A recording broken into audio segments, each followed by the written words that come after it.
রাতের শহরে মর্মান্তিক দুর্ঘটনা, ঝরে গেল বেশ কয়েকটি প্রাণ। এসএসকেএমে মৃত্যুর সঙ্গে পাঞ্জা লড়ছেন কয়েকজন। বৃহস্পতিবার রাত 11:30টা। পুলিশ সূত্রে জানা গিয়েছে প্রায় 12 জন যাত্রীকে নিয়ে একটি টাটা 407 ধর্মতলা থেকে খিদিরপুর যাচ্ছিল। হেস্টিংসের 11 ফার্লং গেটের কাছে একটি লরির সঙ্গে গাড়িটির সংঘর্ষ হয়। রাস্তায় ছিটকে পড়ে টাটা 407-এর যাত্রীরা। পুলিশের অনুমান এই সময় অন্য একটি গাড়ি তাদের পিষে দিয়ে চলে যায়। ঘটনাস্থলেই 4 জনের মৃত্যু হয়।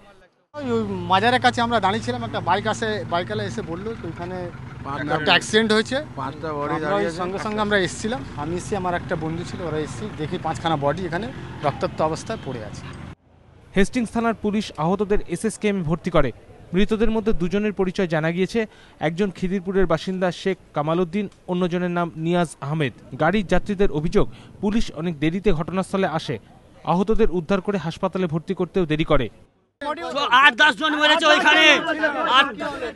তারপরে অনেকদের বাদ পুলিশটা পুছে আবার খোঁজ নিচ্ছে, ওদের দম আছে, তুলছে না।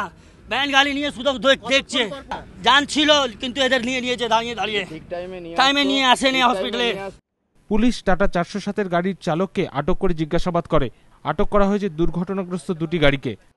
রাতের কলকাতায় 2টি গাড়ির সংঘর্ষে মৃত্যু হলো 5 জনের। আশঙ্কাজনক অবস্থায় 3 জনকে ভর্তি করা হয়েছে এসএসকেএম হাসপাতালে। ঘটনার কারণ খতিয়ে দেখছে পুলিশ।